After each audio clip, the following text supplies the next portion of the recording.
नमस्ते दोस्तों आज हम बताने वाले हैं एनवीएस के अंदर जितनी भी वैकेंसीज आई हैं, कितनी एज है और क्या क्या और रिक्वायरमेंट्स है, वो सभी के सभी मैं आपको बता रहा हूँ इस वीडियो के थ्रू। तो प्लीज़ लास्ट तक देखिएगा क्योंकि इसमें बहुत सारी छोटी छोटी चीज़ें हैं जो बहुत इंपॉर्टेंट हैं। और अगर किसी को कन्फ्यूज़न है कि किस तरह ऑफिशियल जो आपका नोटिफिकेशन निकालना है, तो उसमें सिंपल सा तरीका है। वैसे तो आप एनवीएस की ये वैसे सरकारी रिजल्ट है, इस पर मिल जाएगा आपको। आप इस पर क्लिक करेंगे टॉप पे, ये अच्छा काम करते हैं, अच्छा लगता है। इस पर आप क्लिक करेंगे तो इजीली आपको नीचे भी मिल जाएगा। इसमें एक ऑफिशियल लिंक दिया हुआ है इन्होंने, नीचे की तरफ आप जाएंगे तो ये रहा पहला ही अप्लाई रजिस्ट्रेशन वगैरह पर आप क्लिक करेंगे तो आपको सीधा ही आपको ये अप्लाई के लिए जो लिंक है बिल्कुल वैलिड है। ये कहाँ से आ रहा है? एक्चुअली ये आ रहा है आपका जो लिंक है, एक साइट है उससे। अगर आप ऑफिशियल साइट में जाएंगे, ये ऑफिशियल साइट है एक्चुअली एनवीएस की ना, अगर आप क्लिक करेंगे एनवीएस की ऑफिशियल साइट पे तो ये कुछ निकले रजिस्ट्रेशन। एक्चुअली जो आपको पता ही है 6 टू ऊपर ही होता है, अपवार्ड ही होता है एनवीएस, तो 6 से ऊपर जो बच्चों का एडमिशन 6 क्लास में हुए थे उसके रिगार्डिंग कुछ चाहिए, हमारे काम का नहीं है। तो आप इसमें मेनू बार में आएंगे तो आप जाएंगे तो रिक्रूटमेंट सेल में जाएंगे तो आप जाएंगे फिलअप ऑनलाइन एप्लीकेशंस पर। जब जाएंगे आप तो यहाँ पे लिखा हुआ है जो डायरेक्ट रिक्रूटमेंट है, इस पर आप क्लिक करेंगे तो आपके पास वही फॉर्म आ जाएगा। राइट साइड में जब आप क्लिक करेंगे यहाँ पे जो उन्होंने दिया हुआ है, ठीक है। और स्पेशल रिक्रूटमेंट ड्राइव है नॉर्थ ईस्ट रीजन की भी, ये भी आपको देखनी है और देखनी चाहिए। इसके बारे में हम अगली बार बात करेंगे, फिलहाल हम बात करते हैं अपने वाले जो फॉर्म है उसकी। तो ये फॉर्म भर दीजिएगा, ठीक है। बाकी डिटेल क्या है, फीस क्या है, इस बारे में हम आ जाते हैं बात करने के लिए अपने मेन पीडीएफ पे। ओके, तो लेट गेट स्टार्टेड, ठीक है ना। और एक बार हम चेक कर लेते हैं सब ठीक चल रहा है, सब ठीक चल रहा है। ओके, तो ये आया है 2022-23 का, इनको इन्होंने रिक्रूटमेंट ड्राइव बोला है, ठीक है। और थोड़ा सा कन्फ्यूज़न पहले था, अब नहीं है। तो इसके अंदर आप देखेंगे सबसे पहले प्रिंसिपल्स के लिए निकली हुई है, प्रिंसिपल के लिए इन्होंने बताया हुआ है 7 वैकेंसी है, ठीक है। उसके बाद पोस्ट ग्रेजुएट, ये क्या है इसमें मुझे समझ में नहीं आ रहा, ये चीज़ क्या है मैं बता नहीं पाऊंगा। ये है post graduate biology, chemistry, commerce, eco, English, geography, Hindi, history, physics, computer science. और मोटे मोटे अगर तौर पे देखूँ तो मुझे पॉलिटिकल साइंस नज़र नहीं आ रहा, जो केवीएस में भी नहीं होता। बाकी तो इसमें ऑलमोस्ट सारे ही हैं, बायोलॉजी है, बायोलॉजी भी है, केमिस्ट्री है, फिजिक्स है, साइंस के तो ये मोटे मोटे तौर पे हो गए। सोशियोलॉजी भी नहीं है इसमें, साइकोलॉजी भी नहीं है, ये नहीं है। स्पेशल एजुकेटर के तो आपको पता ही अभी नहीं है, लेकिन एक साथ बम्पर आनी तो है एक न एक दिन। पीजीटीज की English, Hindi, math, science, social science जो मेन होते हैं ये इसमें है। संस्कृत नहीं है, लैंग्वेज की बात करूँ तो इंग्लिश और हिंदी है। साइंस है, मैथ है, सोशल साइंस है, ठीक है। अब कहाँ कहाँ इसमें एक बात और भी है कि जो अदर लैंग्वेज है, ठीक है, थर्ड लैंग्वेज ग्रुप जो है उसके अंदर इन्होंने बता रखा है, इसका भी कुछ है, ठीक है। देख लीजिए इसके अंदर, इसका भी आप देख लीजिए कितनी है वैकेंसीज।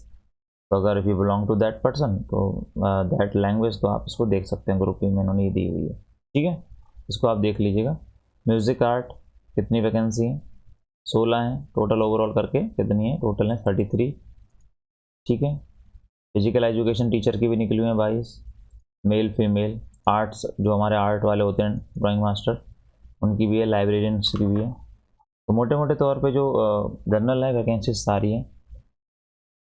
अब आती है क्राइटेरिया। क्राइटेरिया देखो, प्रिंसिपल का इन्होंने क्राइटेरिया रखा हुआ है कि 50% आपके मास्टर्स में होने चाहिए, बीएड ज़रूरी है, और आपका एक्सपीरियंस, ठीक है।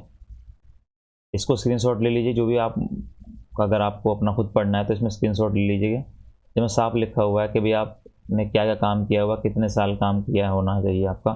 पीजीटी अगर आपने ये नहीं किया तो पीजीटी लेक्चरर होने चाहिए। वाइस प्रिंसिपल का है कि भाई आपको वाइस प्रिंसिपल की पोस्ट पे आपको 7 साल रहना चाहिए। पीजीटी इसके लिए, लेक्चरर इसके लिए 8 साल। मैंने इसको इतना ढंग से नहीं पढ़ा, आप चाहें तो इसको स्क्रीनशॉट ले लीजिएगा क्योंकि मेरे मतलब का ये है नहीं इतने बड़े लेवल पे। डिज़ायरेबल है कि अगर आपके पास ये हो वो हो। और अब जो है मेन चीज़ है जो हमारे लिए मतलब की होती है, वो पोस्ट ग्रेजुएट टीचर्स के लिए, ठीक है। ये पोस्ट कोड है, डजेंट मैटर, हमारे को मतलब का नहीं है। एसेंशियल क्वालिफिकेशन जरूरी है, उसमें बोला हुआ है कि 2 ईयर से मतलब 2 साल का आपने मास्टर्स किया हो कहीं से, रिकॉग्नाइज यूनिवर्सिटी जो एनसीटीई है, और 50% आपके मिनिमम मार्क्स उसमें हो। बीएड आपकी होनी चाहिए, इसमें क्या लिखा हुआ है या नहीं होनी चाहिए, ठीक है। ये बहुत सारे लोग पूछते हैं, कह रहे हैं इसमें BEd degree is not required for the candidates who have undergone 4 years integrated degree course of regional college of education, ठीक है। जो 4 साल के जो ग्रेजुएट होते हैं, जो साथी हमारे होते हैं, उनमें इनको वो वाली नहीं चाहिए, ठीक है, उसमें बीएड नहीं चाहिए। Master degree from recognise university with at least aggregate in the following subject, इनमें होना चाहिए, ठीक है। तो दोबारा से पढ़ लेते हैं। 2 year integrated post graduate course regional college of education NCTU, ठीक है। तो आपको बीएड मांग रहे हैं, आपका मास्टर डिग्री भी मांग रहे हैं, बाकी आपको जो भी आप करोगे, इंग्लिश है तो इंग्लिश में आपको चाहिए, हिंदी तो हिंदी, फिजिक्स में आपकी फिजिक्स हो, अप्लाइड फिजिक्स हो, इलेक्ट्रॉनिक्स फिजिक्स हो, न्यूक्लियर फिजिक्स हो, सब में चलेगा। केमिस्ट्री में बायो केमिस्ट्री भी चल रही है और केमिस्ट्री तो चल ही रही है। मैथ्स में मैथ्स भी, अप्लाइड मैथ्स भी है, ठीक है। कॉमर्स के अंदर ये कह रहे हैं कॉमर्स विद अकाउंट्स किया हुआ, अकाउंटिंग की हुई है, ये सब चीज़ें स्क्रीनशॉट ले लीजिएगा आराम से इसमें, ठीक है। बायोलॉजी के अंदर you have lots of option like botany, zoology, life science, bio science, ये सब इन्होंने दिया हुआ है। You can take the screenshot, easily आप पढ़ लीजिएगा, ठीक है। और इंपॉर्टेंट नोट में इन्होंने बोला candidates possessing master degree with specialised discipline subject as mention above will not be considered as eligible BEd degree, ठीक है। Professional in teaching in Hindi, जिन्होंने ये सब पास किया, इसका मतलब ये नहीं है कि वो बीएड डिग्री को उसको मान लें, ठीक है। ये आप पढ़ लीजिएगा, इसमें कोई इशू नहीं है, बीएड तो चाहिए, ठीक है। तो कन्फ्यूजन हो तो पूछ लीजिएगा, इसमें कोई खास मतलब टेंशन लेने की बात नहीं है, वरना वीडियो लंबी हो जाएगी। उसके बाद इन्होंने आपका डिज़ायरेबल के अंदर कुछ जो पीजीटी कॉमर्स के अंदर इन्होंने बहुत सारी चीज़ें मांगी हैं, इसको मैं छोटा कर देता हूँ ताकि आप इजीली स्क्रीनशॉट ले लें। ये है बीएड आपका कंप्यूटर साइंस टीचर के लिए, स्क्रीनशॉट लेके देख लीजिएगा क्या क्या मांगा इन्होंने। 50% बीटेक है, बीटेक है, बहुत सारी चीज़ें इन्होंने, ठीक है, आप इसको ईजिली देख सकते हैं। अब आते हैं टीजीटी के अंदर। टीजीटी के अंदर English, Hindi, math, science, social science है, ठीक है। और इन्होंने बोला हुआ है for train graduate teacher third language ये वाली है, ठीक है। उसके बाद एसेंशियल, भाई आपको बोला हुआ ये भी इसमें बीएड मांगी हुई है, ठीक है। बैचलर होना चाहिए मिनिमम 50 का।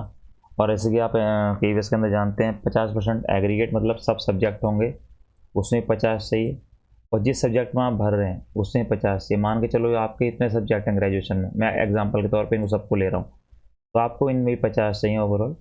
और अगर आपने पंजाबी का भरा है तो इसमें 50 चाहिए। मैं एग्जांपल ले रहा हूँ, लैंग्वेज को बस ऐसे मान लेना। यहाँ पे हो सकता है जैसे मेरा फिजिक्स आ सकता है, केमिस्ट्री आएगा, मैथ आएगा, तो सब में मेरे 50 होने चाहिए, मतलब एग्रीगेट। और अगर मैं टीजीटी मैथ्स का भरूंगा तो उसमें तो 50 होने ही चाहिए, मतलब सब में ही होने ही चाहिए, इसका मतलब तो यही है ही, तो सब दोनों के लिए। तो एग्रीगेट 50 भी चाहिए और पर्टिकुलर सब्जेक्ट में 50 चाहिए, ये कह रहे हैं, ठीक है। लैंग्वेज के अंदर इन्होंने बोला हिंदी के लिए आपको 3 साल हिंदी होनी चाहिए, 3 साल इंग्लिश होनी चाहिए, टीजीटी की बात कर रहे हैं। मैथ्स के अंदर भी इन्होंने कुछ चीज़ दी हुई है, जैसे कि बैचलर डिग्री होनी चाहिए, मैथ अलॉन्ग विद फिजिक्स होनी चाहिए, या केमिस्ट्री हो, इलेक्ट्रॉनिक्स हो, कंप्यूटर साइंस हो, स्क्रीनशॉट ले सकते हैं मैथ्स वाले साथी भी। टीजीटी साइंस के लिए इन्होंने ये चीज़ें बोली हुई हैं, भैया आपको बॉटनी, जूलॉजी और केमिस्ट्री वो टीजीटी साइंस में होनी चाहिए, बॉटनी होनी चाहिए, जूलॉजी होनी चाहिए और केमिस्ट्री होनी चाहिए। और the candidate should have studies, उनको बिल्कुल पढ़ा हुआ होना चाहिए बॉटनी, जूलॉजी और chemistry during all 3 years of the, मतलब मैंडेटरी है 3 साल अगर आपने साइंस का टीचर बनना है। जैसे मैंने मैथ की है तो मैंने मैथ की है, केमिस्ट्री की है, फिजिक्स की है, तो इस लाइन में तो ये मुझे मनाने कर रहे हैं कि भाई आप एलिजिबल नहीं हो। फिर भी अगर थोड़ा सा 1-2 चीज़ और पढ़ेंगे तो आपको और क्लियर होगा। जैसे कि उन्होंने बोला honours degree in of the mention subject the candidate must have studies other 2 subject in the 2 year of the course. भाई आपको इनमें से 2 साल, अगर आप ऑनर्स में तो 2 साल आपको ये सब कुछ पढ़ा होना चाहिए, और आप इससे खुद पढ़ लें, इजी समझ में आ जाती है, कोई दिक्कत नहीं।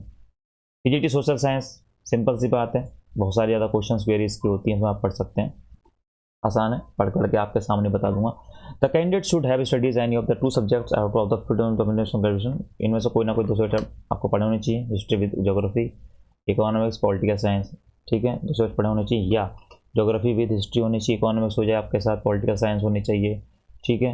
History, geography, economics, political science, in which of the must be either history और ज्योग्राफी, ठीक है। अगर कोई पर्टिकुलर पूछेगा कि इसमें और ढंग से समझाना है तो समझा देंगे, स्क्रीनशॉट आप ले लीजिएगा इजीली। थर्ड लैंग्वेज का इन्होंने बता ही रखा है, ठीक है।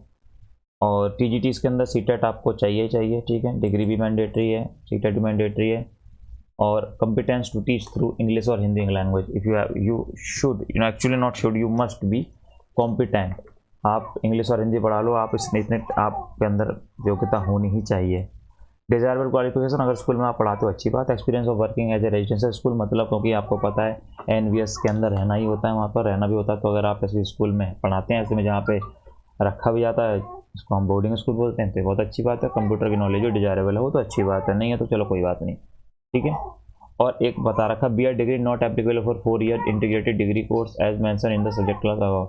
ध्यान से पढ़ना, B Ed degree not applicable, B Ed degree applicable जरूर नहीं है जहाँ पर आपने 4 ईयर का इंटीग्रेटेड कोर्स किया हुआ है, ठीक है। उसके बाद म्यूज़िक की बात है, म्यूज़िक में अंदर क्या क्या चाहिए स्क्रीनशॉट ले लीजिए, ठीक है। पर्टिकुलर जिसके लिए भी आप बोलेंगे किसी डिटेल चाहिए उसके अलग से वीडियो बना देंगे, ठीक है। आर्ट में क्या क्या चाहिए ये पूरा दे रखा है, फिजिकल एजुकेशन में, ठीक है। लाइब्रेरियन में क्या चाहिए, लाइब्रेरियन के बहुत सारे कन्फ्यूजन में होते हैं, तो लाइब्रेरियन में कह रहे हैं यूनिवर्सिटी डिग्री लाइब्रेरी साइंस होनी चाहिए, ग्रेजुएशन 1 ईयर डिप्लोमा। देखो एक तो होना चाहिए university degree in library science from recognised university institute, और या तो ये हो या graduation with 1 year diploma in library science from recognised institution.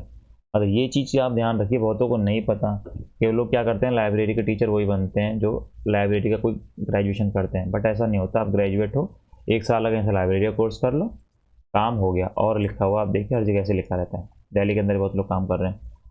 Last है वर्किंग नॉलेज ऑफ इंग्लिश, ये तो कोई दिक्कत नहीं है, ठीक है, कोई दिक्कत नहीं। तो लाइब्रेरी के अंदर आप easily you will get the job after even just after finish the 1 year diploma at least, because in other post you are there is no such of ease as you can see। फिर age relaxation दे रखा है इसमें, जैसे कि 5 साल का SC के लिए, इसके लिए जनरली आपको बता दूं पीजीटी के लिए एनवीएस में 35 ईयर्स है, पीजीटी के लिए 40 साल है, ठीक है। मेन तो एज का हो गया और फीस का हो गया, फिर भी मैं ले रहा हूँ। सेंटर्स का ये बता रहे हैं कहाँ सेंटर्स पढ़ेंगे, ठीक है। बाकी स्कीम, हाँ ये बहुत ज़रूरी है, वैसे तो डिटेल बात की जाएगी इसमें, लेकिन फिर भी आप देख लीजिए, स्क्रीनशॉट ले लीजिए। जो प्रिंसिपल साहब हैं उनके लिए, जितने भी हमारे प्रिंसिपल साहब बनेंगे, रीजनिंग 10 नंबर की आएगी, 10 क्वेश्चन है। जनरल अवेयरनेस जी आएगी 20 नंबर की। कॉम्पिटेंसी टेस्ट जनरल इंग्लिश और जनरल हिंदी, देखो ये कितने का, 20 नंबर का, 50 तो ये हो गए। Academic and residential aspect detail syllabus as on NVS website and recruitment heading, ये आपका एकेडमिक्स आएगा, ठीक है। एकेडमिक्स में बहुत सारी चीज़ें पूछी जाएंगी, जो सिलेबस मिल जाएगा। एडमिनिस्ट्रेशन फाइनेंस एनवीएस वो जो होते हैं ये रूल्स वगैरह, सीसीएस वगैरह, रूल वगैरह बहुत सारी चीज़ें होती हैं। 50 नंबर का आएगा, टोटल 150 नंबर का आपका पेपर आएगा। बात कर लेते हैं पीजीटीज की, वही सब जो केवीएस का सिलेबस है ऑलमोस्ट वही सब कॉपी करते हैं जनरली, सेम ही चीज़ें। 10 नंबर जनरल जी आएगा, 20 नंबर का जनरल नॉलेज और sorry general reasoning ability, 10 number की ICT computer teaching aptitude 10 number का। सब्जेक्ट स्पेसिफिक पीजीटीज में 80 नंबर का आएगा, इसको इंग्लिश का देना है तो इंग्लिश का, और चीज़ें और भी कर रहे हैं। डोमेन नॉलेज मतलब स्पेसिफिक मतलब सिलेबस और एनवीएस वेबसाइट पर मिला हुआ है सारा। Experience activity based pedagogy and case study based questions, NEP 2020 के एनपीएस के क्वेश्चंस भी इसमें इन्वॉल्व होंगे, ये आप देख लीजिएगा। यहाँ तो 130 नंबर का बनता है। 20 नंबर में क्या आएगा, लैंग्वेज, देखो यहाँ पे लैंग्वेज नहीं थी क्योंकि प्रिंसिपल साहब वाले में थी, इसमें 10 नंबर ये क्या कह रहा है, language competency test general English और जनरल हिंदी 10 नंबर मार्क्स ई सब्जेक्ट, और the part is qualifying nature only with minimum 45 parts each language. आप ये क्वालिफाई नेचर है, आपको ये पास करना ज़रूरी है, और इसमें आपको the part is qualifying in nature only with minimum 40% marks in each language. आपको प्रत्येक लैंग्वेज में 40% मार्क्स लाने ही लाने हैं, ठीक है, तब आपको माना जाएगा पास।